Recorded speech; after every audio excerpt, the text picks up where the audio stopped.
These tanks are some of the rarest vehicles in World of Tanks, and today we're going to be finding out why nobody seems to play these tier 10s, and of course run down through some of the statistics, find out how people such as the unicums are managing to make these vehicles work and why you might want to go towards them if you can manage to get your hands on them, which is probably one of the most difficult parts. Now of course in the background you are seeing the WZ-111 Quillin, which is the tier 10 heavy tank for the Chinese line that offers something a little bit different to what you typically expect with these Chinese heavy tanks. It has, as you can probably guess, the similar sort of hull armor that the other vehicles have, but what it doesn't have is the same gun, and that is because this has 490 alpha, 7 degrees of gun depression, and really nice kind of rate of fire for a heavy tank, having 2,700 base damage per minute, but also having these disgusting heat rounds which have 340 heat pen, which is always nice. And it allows him here to be able to farm up a Jaeger, who's obviously a little bit triggered that he's getting farmed by this guy, and decides he's going to throw all of his hit points away as he bounces, well, completely misses the Quillin here. And then, very unfortunate for the Mr. Jaeger, as he gets taken out from full health by just this little bad boy. So obviously the good thing about the Quillin is not only that it gets a fantastic gun, but it also has a top speed of 50 kilometers an hour. Yeah, 50 kilometers an hour in this thing feels outrageously good. And it also is really nice at being able to kind of surprise opponents like you're seeing here, where you take aggressive plays. And yeah, just the tank in general feels really nice to see. And although it maybe isn't played all too much, having only been played, I believe, somewhere in the region of like 3,000 battles. Yeah, it's kind of mad how little many players actually have this tank. And if you have played this tank or you've played against it, let me know what you guys actually think about it, because it's very interesting to see some of these lesser known, although maybe not lesser known. I mean, some of these tanks everyone knows about, they just don't tend to see them that much. And you can see here coming up against probably one of the most popular tier 9 heavy tanks, which is the Conqueror. And you can see the 7 degrees of gun depression are really nice in this tank, and he's able to prop himself up against this tiny little rock, go hold down and demolish a bit of this Conqueror's hit points. Now this game was so good in that it shows you all about what the Quillin is there for, which is getting up close and personal, dealing the damage, mobilizing around the map, and it is genuinely some of the most interesting tanks, and hence why they're probably quite rare, is that they are kind of one of the tanks that you don't see all the time, and when you do, it's something to see. But hopefully that's given you a little bit of an indication as to the Quillin. This game ends up just being a complete rout where he can basically push through his whole team, but we don't want to take too long looking at each individual case, and I guess we can jump in to the next vehicle now. And talking about jumping into the next tank, why don't you jump on that like button and do me a massive favour, and if you're enjoying it, maybe even think about subscribing whilst we get into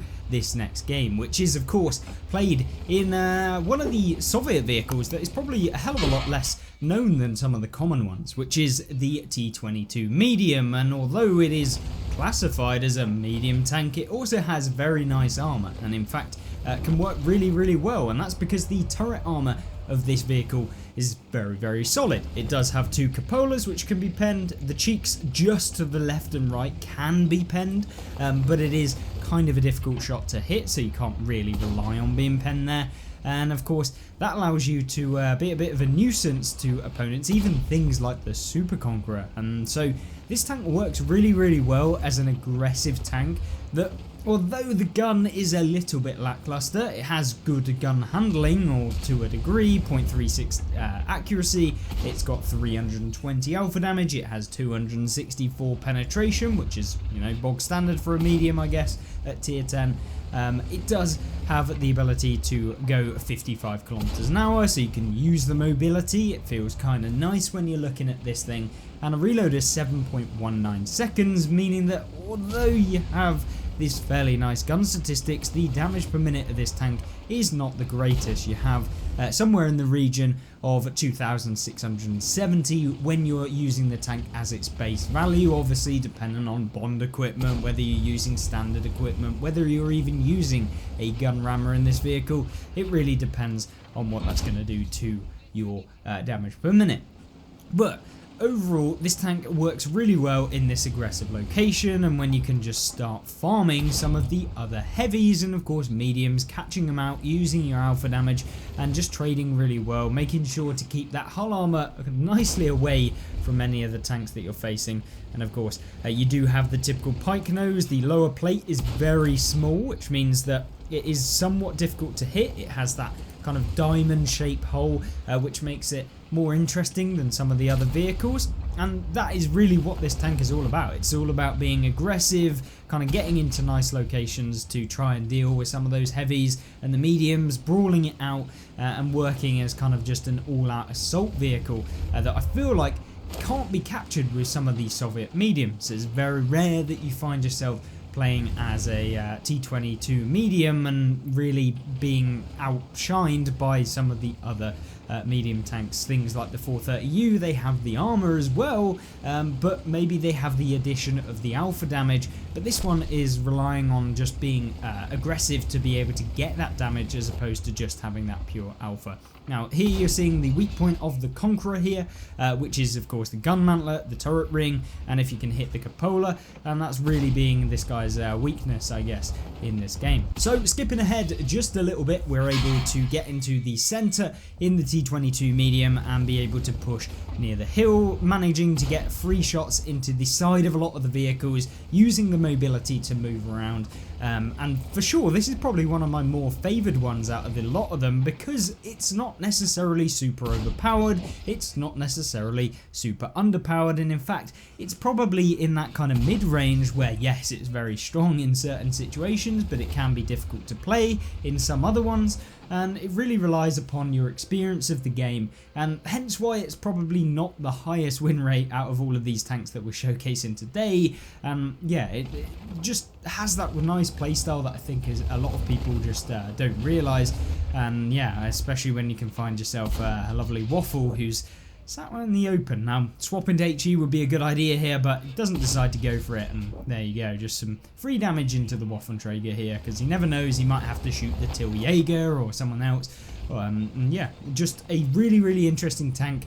Thought I'd showcase it in today's video, and we can jump into the next one to see if the next one can live up to what the hype, I guess, of what it is. And of course, probably one of the most hyped vehicles that we're showcasing today is the T95E6, one of the unicum's favourite ones, having a overall win rate of all of the players that have been playing it recently in the last 60 days, having 58% win rate, actually averaging as a unicum vehicle, which is very funny because most players and most tanks have about, you know, good to great, maybe on the top end, whereas this one has the highest out of all of them that we've showcased today so far. And of course, being that it is a kind of an interesting American vehicle that is a hybrid, I guess, between the E5's turret, I guess, if you kind of look at the core of it, it doesn't have the E5's turret's actual armor, but it certainly can work to a degree. When you can get hold down, you can use the I believe 9 degrees of gun depression. You don't quite get that 10 degrees as with some of the other American tanks and mediums, but that allows you to work some ridge lines, and you can see here as an annoying pesky vehicle, this is certainly one of those. And it's just a really, really interesting one because it combines both mobility, having 56 kilometers an hour top speed. It has the gun handling, we've got 0.36 dispersion, you've got 1.92 second aim time, you have 3,100 damage per minute, making it much better than the T22 Medium, and of course kind of being basically a better version of the kind of T22 Medium, to be honest with you. And it probably has been reflected in the statistics of this tank. And I'll be interested to see whether you find this just a pain in the arse to try and dig out of positions. You can see him working this area over here really well. So let's jump ahead a little bit to see a bit more of the action and see how it works in kind of the mid and late stages of the game. Now, this game is not looking all too good at this point because a lot of the enemy team are starting to progress, and given the fact that you have a little bit of gun depression, hopefully he's going to be able to hit these guys. Now, 60TP actually fires at his teammate here, which gives him the opportunity to crest it, deal another shot of damage there into the tracks, get a little bit of tracked assistance, and yeah, just an overall decent trade there against the 60TP. But once again, another little YOLOing Jaeger deciding he's going to come in, and unfortunately for this Jaeger, he's going to find out that he is not the king of tier 10 right now, and yeah, gets removed pretty quickly. And here you go, little Soviet medium trying to think he's funny, and yeah, not too good right now, Object 140. And there you go, suddenly kind of turning this game from them just YOLOing out into the open to really them having to think about what they've just done and thrown themselves away, and gives him a free shot into the Super Conqueror here. His back chat goes in, deals a bit of damage, and he's been able to pick up 5.7 thousand damage just from some really nice kind of trading, making sure to maneuver, and that's what this tank does perfectly. Of course, being a reward vehicle, we know how they are. Most of these tanks are reward vehicles, to be honest with you, and usually only picked up by some of the elite players in the game.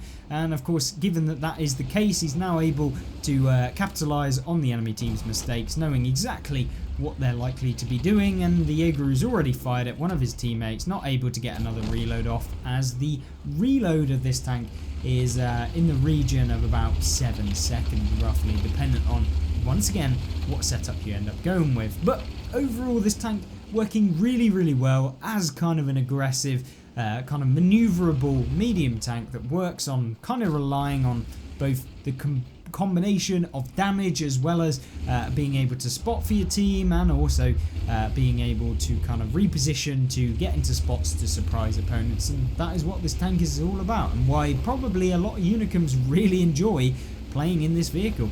And it gives you all of that, similar to what you'd expect from something like a Leopard 1, you know, that kind of all-round nature, and maybe even the E5 if you were to compare it to a heavy version of this tank. So yeah, really interesting one. But next we have a slightly different one that is probably rare for a whole lot of different reasons, and why it's probably the least played of all of them.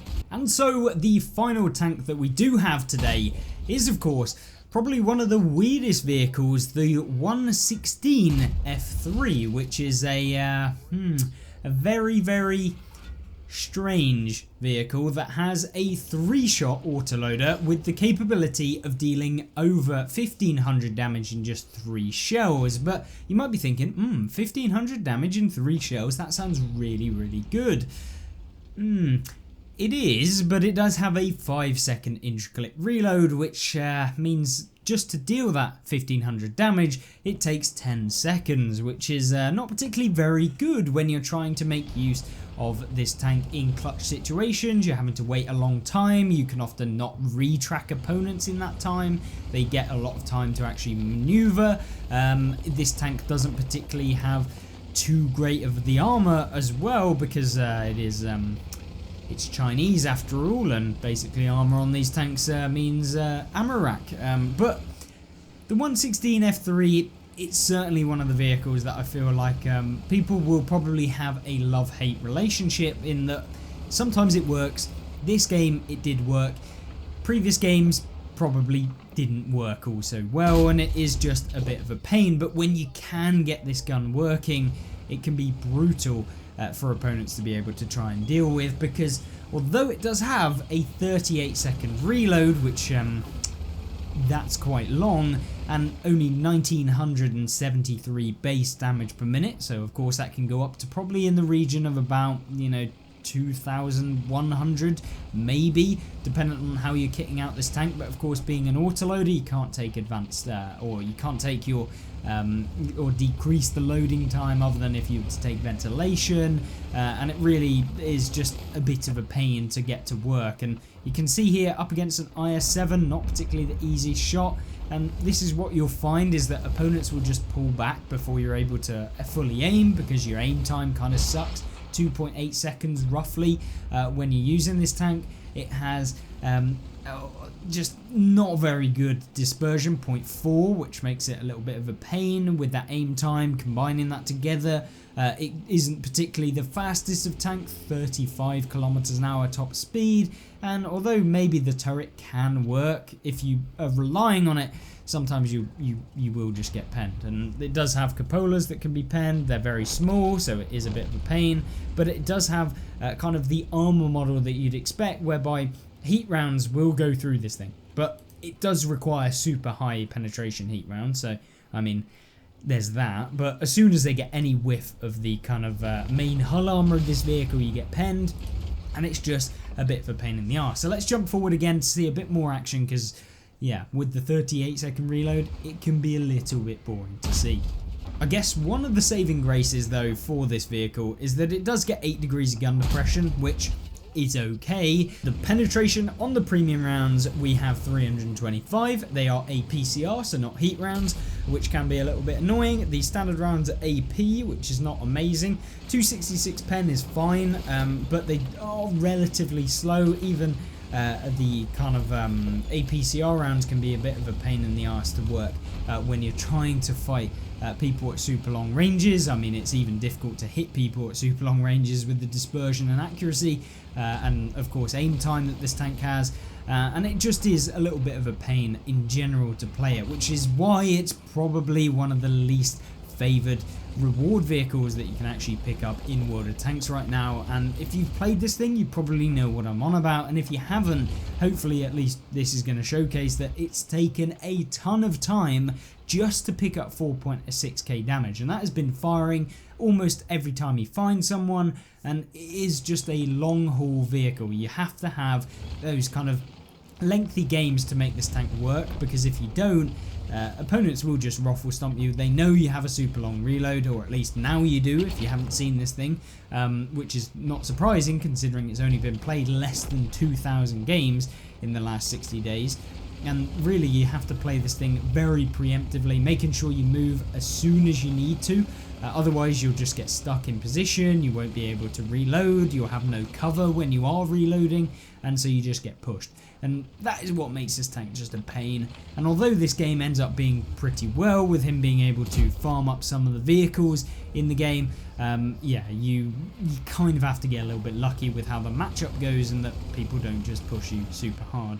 And you can see here, trying to get a shot onto the FV, it doesn't manage to take one, but he also is delayed in being able to outperform this guy. And here you go.